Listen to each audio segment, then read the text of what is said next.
settimana ricco di emozioni, quello della terza tappa di Cavalli in Villa, il ricco evento itinerante attraverso il Veneto che elegge il cavallo ad alfiere della cultura e che porta nelle dimore storiche della nostra regione sport, cultura e musica. Protagonisti il Centro Equestre Veneto e Villa Marignana Benetton di Mogliano Veneto.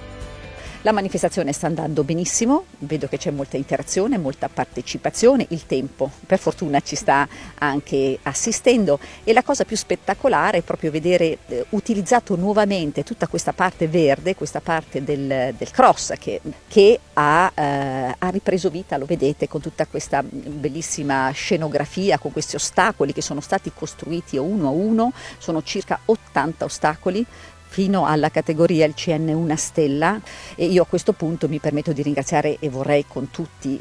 precisare che grande merito ce l'ha Roberto Rotatori, che sta sovraintendendo al lavoro delle imprese, del personale per ripulire, togliere quello che non serve, mettere le cose nuove, e che veramente rimarrà al Veneto, rimarrà al CEV, e quindi questo ci fa ben sperare proprio anche per il futuro della disciplina del completo.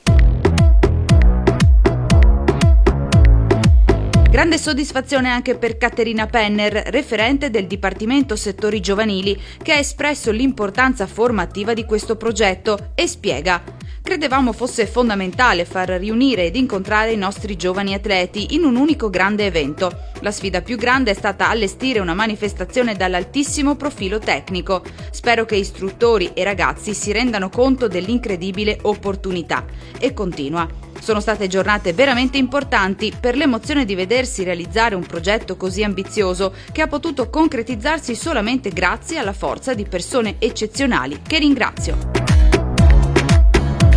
Il Centro Equestre Veneto è una struttura storica d'eccellenza, la cui tradizione e gloria sportiva si respira ancora fortemente, riportandoci negli anni in cui, su questi terreni, si allenava un pluricampione italiano, in campo per l'Italia in 5 Olimpiadi, nonché oro a squadre in quelle di Tokyo e argento individuale a Monaco, Alessandro Argenton. Ha voluto esserci anche lui alla premiazione dei campioni del Veneto Pony Show per festeggiare anche i 50 anni dalla fondazione del centro. Dal 77 che sono qui,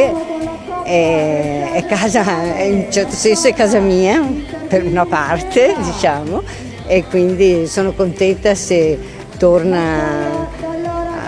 a fare le gare che facevamo una volta, insomma, e che si riempia di cavalieri, di amazzoni. La ci darem la mano,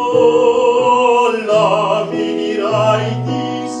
Grande partecipazione non solo agli appuntamenti sportivi, ma anche ai momenti culturali e musicali ospitati nella vicina Villa Marignana Benetton. La dimora, dal Settecento casa di nobili famiglie veneziane, fu residenza del maestro Tony Benetton, oggi luogo di esposizione delle sue opere e di formazione per appassionati studiosi. E proprio in questo contesto, dove hanno trovato spazio meravigliose auto storiche in mostra, ospiti 2 maestri d'eccezione, Katia Ricciarelli e Vittorio Sgarbi.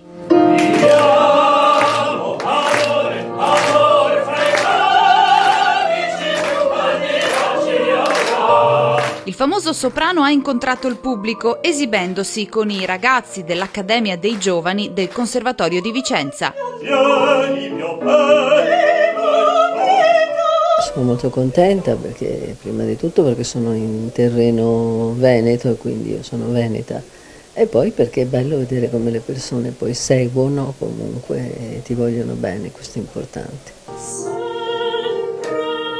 Dalla musica all'arte, il saluto con il sottosegretario alla cultura Vittorio Sgarbi, che nel contesto della villa ha presentato il suo libro Roma dal Rinascimento ai giorni nostri e ha espresso il grande valore di Cavalli in Villa.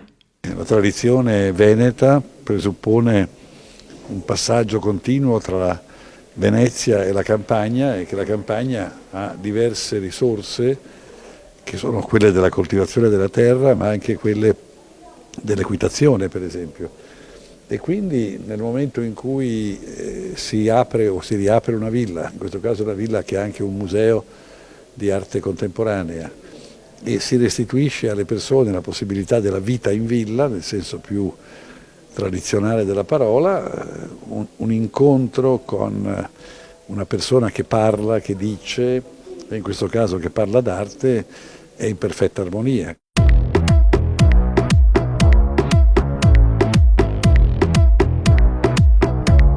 Un primo weekend a Mogliano Veneto con appuntamenti di primo ordine, tutti gratuiti e aperti al pubblico, dal Villaggio del Bambino, con il battesimo della Sella, ai coinvolgenti spettacoli di teatro equestre, gli incontri nel pullman azzurro della Polizia Stradale sul tema della sicurezza, i tour in e-bike alla scoperta del territorio e le auto storiche. Solo Cavalli in Villa è capace di racchiudere tutto questo.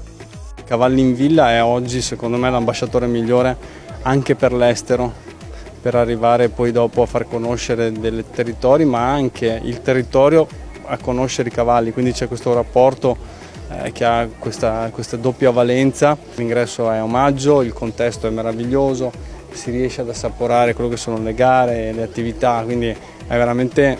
un format che io spero poi prosegua anche per tutte le altre regioni d'Italia